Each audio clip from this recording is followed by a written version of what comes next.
Lots of people who follow you, Mark, are understanding the value of one of your core training techniques, and that's leading. We've had several questions that have come in recently, though, from our members wanting a lot more clarity in some situations. So this week we're going to look at specific instances where your techniques are being used to help horses, but the horses have either reached a sticky point or the owner just isn't sure how to continue, or perhaps they're not sure if they're even doing the right thing. We're going to talk about a horse that is getting less perpetual motion, a young horse that's being started that's now getting spooky, an older mare that has started to nip when she's being lunged, a new horse that had hyper focus on kids in a training session. So all of these are based on groundwork techniques and involve leading, and I hope you find them interesting. Hello, welcome to Mark Langley's Horsemanship Podcast, a podcast helping people to understand their horses better, to provide solutions in a calm, connected way. I'm Jenny Langley, and with me is Mark Langley. The first question, Mark, is from Ilse, who's over in Holland, and she has a young horse who she's been starting using your techniques. And she does comment that you answered one of her questions recently, and she saw your video that you put on the membership where you were long reining Bio in the paddock, and you were talking about how you can actually get quite nervous when you're doing it, and that can come through to the horse. And so you were changing what you were doing. And she said those words that you spoke in that video were quite comforting to her when she's feeling insecure and unsure. So, like you said in the video, she's aware that she can unintentionally tense up and not being so specific and focused, and a little bit hesitant in what questions that you're asking. So when you spoke about exactly that situation, she now feels that she can take training a little bit easier for herself too. She's very excited to be doing the online clinic with you, which is coming up very shortly. But in the meantime, she just wants to talk to you about her horse that she's decided to go back to long reining with, at least for the moment, just so she can get a little bit more trust in her and allow her to sort of gain more trust in the big outside world. So this particular horse, she has started to ride under saddle, but she's noticed that she can call out when she sees other horses in the distance or hears them calling. And she's just wondering whether you would start trail riding her leading. Is that a good training possibility for a horse so that she can get used to her surroundings? And is it as good as long reining? Does it do the same sort of thing? She has a feeling that she'd like to be in a little bit more control, and the possibilities of helping her when she considers things getting a bit tough. She can probably do that on the ground better than she can when she's on her back. She's soft leading in the arena, but she can get quite excited when she's going to unfamiliar spots in the stable area. Yeah, okay. Anything taking a horse out is going to help them, whether in the front of them, behind them, anything. The reason I encourage kind of people to think about long reining when they go out is because they're behind the horse, and the horse has to really go forward in front of them and start, and you kind of know what you're going to get more so when you ride them. I suppose if you long rein them, you know what it's going to feel like when you ride them. If you lead out in front of them, you can get them quite comfortable at going out, but what you've got to do is make sure that there's times that you've sent them out ahead of you, brought them back, sent them out ahead. Sometimes if she's anxious and she's bouncing around, like, I don't know how fit you are, but I sometimes just put the pedal to the metal. Sorry, in Holland, you might understand that. That's when you put your foot down. You're just going to walk fast. And I just go, I'm walking fast. I'm going over here. I'm doing that. And after a while of them really processing what you're doing, they kind of forget about what they were doing. They start to settle down a bit because you're going somewhere with a purpose. And then you might go back to doing some slow stuff. And just so you're not kind of micromanaging them too much. When they get a little bit wound up, you just kind of like lead them through it, and then you might go back to that space and get them to do it, softer or a bit slower. But if you can do some ground driving, when you're just working at the saddle, and you just kind of get them to walk along like up a trail with you beside them. Really get them to go with you, stop with you, go with you. So you pull up, stop, cluck them forward, get them to go forward with a bit of a cluck, and then slow them down and stop, that you're not just kind of following them as they're marching. And do that from both eyes and stuff like that when you're out. Spend a lot of time as in what I call my new saying, the horseman's position, which is beside the saddle. So a lot of horses I see, when the owner gets off them, the horse just sneakily sneaks itself back to having the person in front of them with their eyes on the person and in a nice comfortable kind of position. But when I get off my horse, something I want people to look at, or when I want to look at, can I stay in that position beside the saddle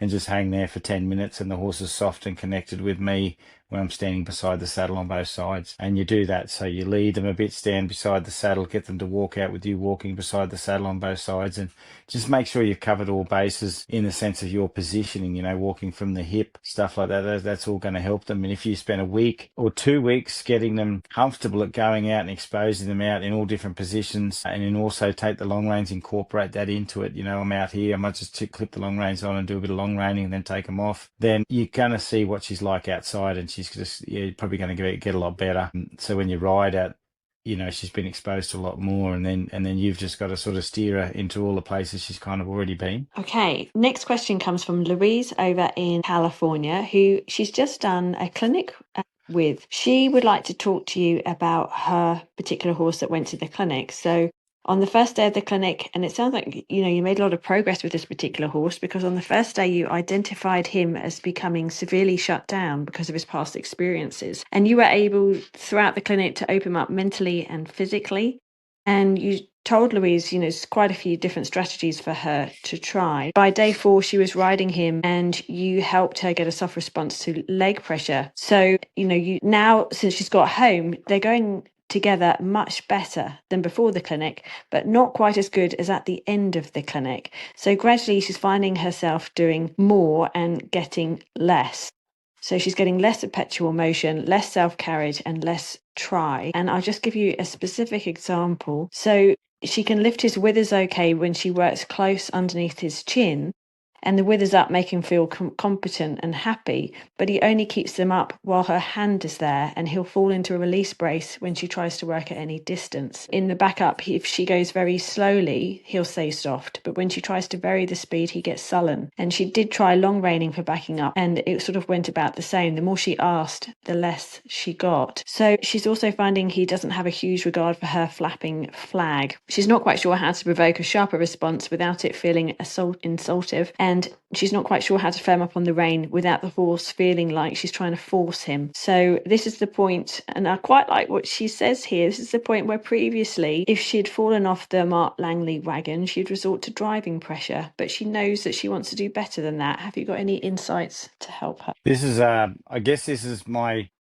conundrum as a clinician, is when the horses go back, whether you're doing the right thing, there's a certain level of awareness horses have to have, and there's certain habitual habits that the people will have. Like you'll have habits, we've all got different habits, and those habits are slightly different, even though you're using my techniques to what I do, and we can get a little bit ritual about what we do. Sometimes we can do too much, sometimes we don't do enough. I think the biggest thing, and it sounds like, as you already have identified, it's an awareness thing. He's getting less awareness. He's becoming resilient a little bit to the pressure, and that's what he was when I met him. He was shut down to the pressure, and resilient is also fighting the pressure, because he could also get quite aggressive, or defensive in his personality. So you saw how much work I did. You were there watching it. You watched how, I got my step count up.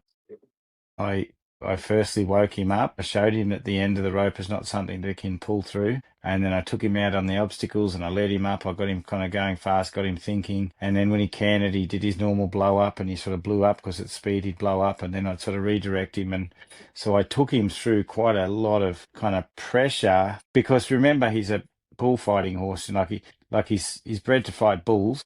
And he's been trained in sort of these kind of ways, I suppose, that can really kind of shut him down and make him quite hard. So the amount of pressure he was under in the past was quite a lot. So his resilience to pressure is quite high. His tolerance to pressure, is quite high.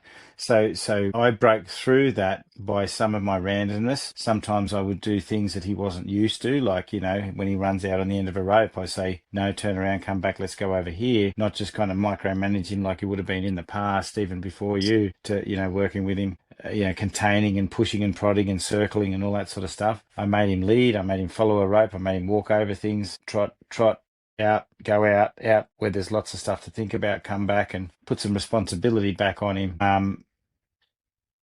And that was hard work. It was hard work. It did take a bit. And I think that's the thing. Whatever you do, you have to be very clear in it.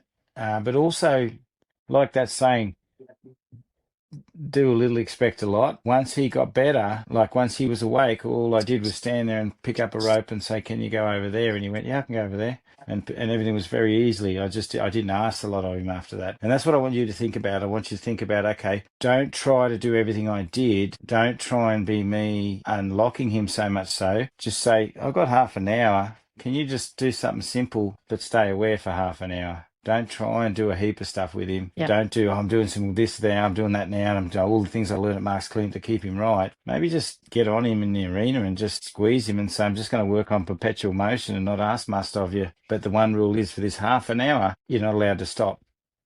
Now, you might just choose to use your reins, and you might go, "I'm just going to sit on you, and every time you stop, I'm going to pick up a rein until you turn and go, like a one rein start." And then the next lesson, you might say, "I'm going to work on perpetual motion, but it's going to be in the legs. I'm going to sit on you. Every time you stop, I'm going to say, don't stop there." And I might get firm with the legs, or and say not available, and just sit on him and just float and just be a passenger and let him sort of find his own perpetual motion, and don't ask a heap of him. Don't do half an hour lesson and cover everything that we learnt, or an hour lesson and try and cover everything, because you're learning it yourself. And if you're grey, you have grey areas and it's not black and white. And also your pressure might be just under my pressure when I said listen to the pressure, and your pressure might be over the feel that I offered. So what I mean by that is, I was watching people today and I'd offer a feel, and that feel was just the tiniest movement of a knot, and I waited to watch how the horse processed that feel, whereas the person went, "I'm moving the knot." And I went, "No, hang on a minute, you just put a lot of pressure on, so the horse didn't have a chance to follow a feel." But then when those people went to putting bigger pressure on, the bigger pressure wasn't enough to get the horse to think and say, "Be aware of that." So I had to say, slow it down, disappear, and now reappear very softly with pressure, and see if the horse is engaging with it, without appearing and pushing the horse all at once. So, those little habits that we do will dull that horse very quickly back to where he was. So when you disappear, go silent, watch him. And then when you reappear, be very aware of the question you're asking and whether he's actually responding to it or not. It's a lot. I wish I had the magic answer, but yeah, be clear, but don't ask for too much. It's great. It's a great answer. It's good to hear that, Mark. Moving on to the next question, that is from Jess. Now, she's also been doing some long reining, and this is a horse that you've been helping at a clinic, and also just continuing on with some advice. She sent in a few questions over the past few months about just perfecting the loading that they've been doing, and she successfully loaded the gelding Jet to an event and back last weekend with no issues. So she says, a big thank you, Mark, for your help and your advice. Now, she's also discovered at your clinic that she went to that her horse Jet is concerned about touch on his sides and moving past her. And that was due to a lot of liberty, where he learned to constantly face up, face in. So she has been working on this through long reining, which you started at the clinic. She's noticed that he's definitely improving, but he's still scared of taking rugs off. And it almost seems like he's going to explode when the belly straps slip over his side and back. He has rugs on and off throughout winter, and he's had them all his life. He's now 9. So she's concerned that just spending time putting rugs on and off as part of his training, is that going to help? Or do you think this is going to improve with the long reining and the belly roping exercises? Okay, so I used to think if I keep handling an area, it's going to get better. And it kind of does with some horses, but some horses it doesn't, especially if there's some bad memories put in there. And as you know, I was kind of disappointed in the liberty that he got taught. I remember him because I was like, it was almost so much liberty that, the trainer thought he did such good liberty, he's going to do more liberty with him. But then he also realised that when the riding process started to happen, there was difficulties there. And for me, it was black and white, exactly. I knew exactly why he had trouble with riding, because the way he operated the pressure with his eyes and body position. So that actually reinforced a bit of fear down his back end. So the long reining is good. Now, what you have to do, like I've had a few horses this clinic today, one that's kind of scared of legs, and we did belly roping. The detail in the belly roping was not just move forward, and the owner had already done some belly roping because of that. They followed me from last time I was I was here in America. But the detail was I'm having a very clear conversation with this horse's thoughts. It's not just moving forward to belly rate pressure. And that's the tough bit. That's the detail bit that I'm looking for. That really so you know, when the horse came in, it was moving forward, but it was moving forward with a kind of a glazy sort of eye. So I got a little bit bigger with the belly rope and say, listen to it. And then I went really small and said, can you feel it? And what I was doing, and this is the same with you, if you want to do belly roping and stuff like that, that'll help your horse. But this is also going to be good for other things you do from the backside of your horse, behind the wither, is I brought the horse's thoughts back to the area where I was asking the question, and then I let the horse search from that area. So what I mean is when the horse was gazing, when the owner was doing it, he'd pull on the belly rope and the horse would just walk forward. And I said, yeah, but the horse didn't come back to the question and process the question and how much. It just kind of thought, oh, that means walk forward. But the horse was still walking forward to where it was already thinking, which was kind of on a target. So the horse hasn't had a conversation with the pressure, which means the horse is not going to get used to the pressure and be soft with it. So I said the horse has to come back to the question, think about the pressure. So when the horse was looking at the goats, because we've got these goats here that have, one's got a bell on and it walks around going ding-a-ling-a-ling, and the horse goes, what's that? So then when the horse is staring, I just pull on the belly rope, and then and I bring the horse's awareness back to the rope and say, I can get the horse to stop staring through the belly rope first, and then I'm going to ask it to go forward quietly. So first of all, whatever pressure I put behind the wither of a horse, whether it be picking up on a belly rope to teach it to lead, even put my arms around it and squeezing its ribs, the horse comes back to the feel, and then I squeeze the ribs until the horse moves forward to the feel. And that is like the horse coming back and having a conversation with the pressure that's behind it. So that's really good. You can just put your arms over their back, do it like that, and that's just walking with them, on the side to help them get comfortable. The other big game changer in working a horse that's troubled down its side, and it's a lesson I did with another horse that's really spooky down one eye today. I did it at Liberty. It was really nice as the horse at Liberty could think away, come back and let me walk beside it, not just kind of always want to get the outside eye on me all the time. Similar problem. So what I did was I got the eye behind the eye, as in I was down the back of the neck a bit, and from behind the eye I just put a little kind of feel there and pulse until the horse looked away from my finger, and I did that on the other side until the horse could look away and I could draw it back. So the horse looks away and comes back, and that's a really important conversation with you and pressure that you have down their sides.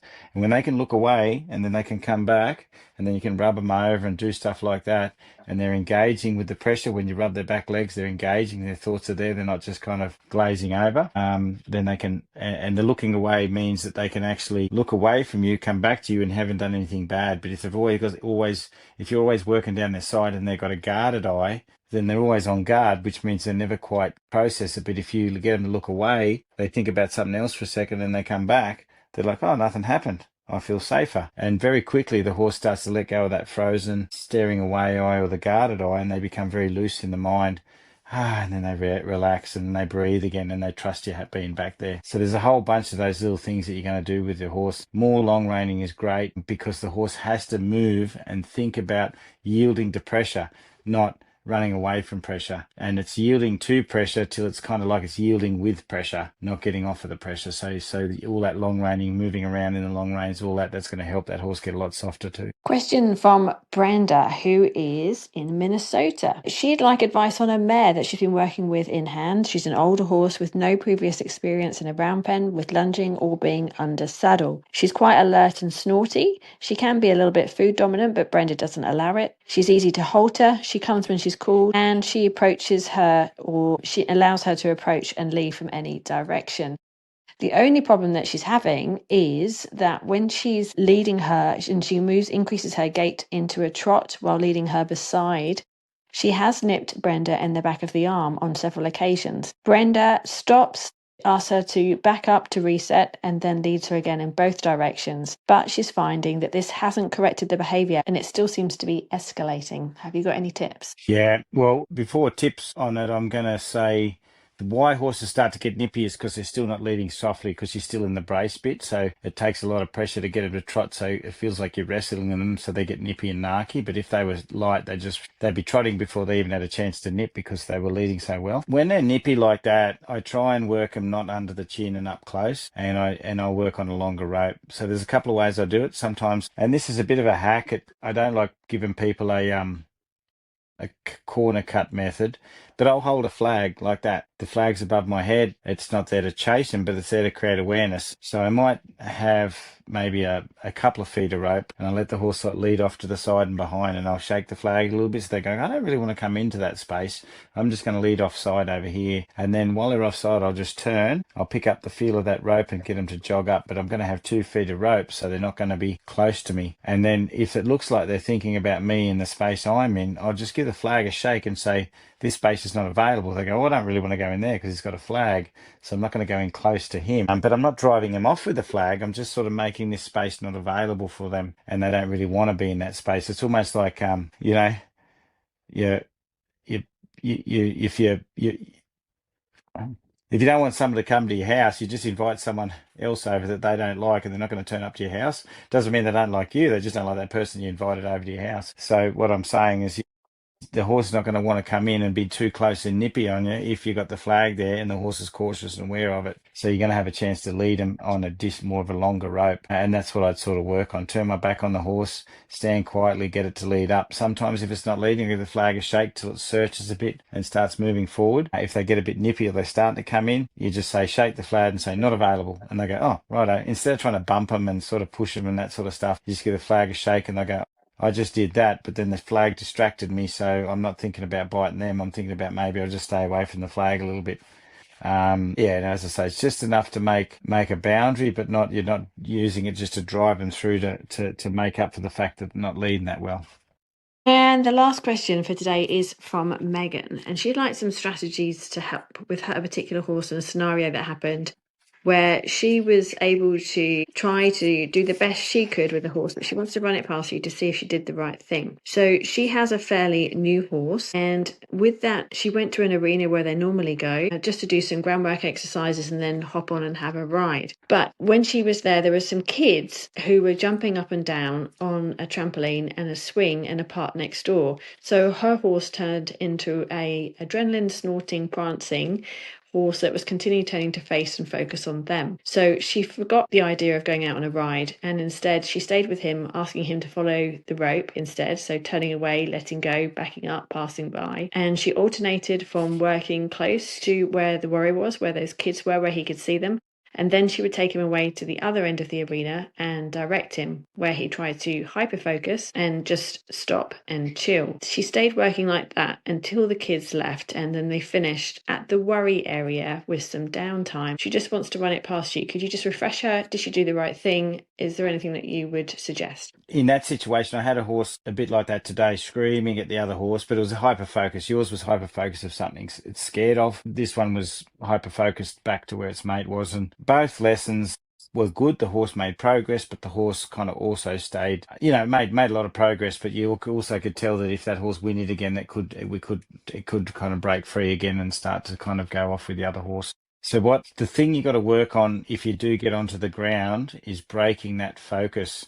So if the horse is kind of like he would be like staring over the top of you, do something, even if you've got to go and pick up a flag or get your rein up and make a fence, or get your hat, your helmet, press to get his eyes to sort of not be able to stare across in front, and then press until he has a backward thought. A lot of times getting them to think backwards and go backwards until they're thinking backwards gets them to put themselves back in themselves again for a moment. Then you might sort of, then you might say, well, now come over here and follow me and bring your thoughts to me and let's go over here.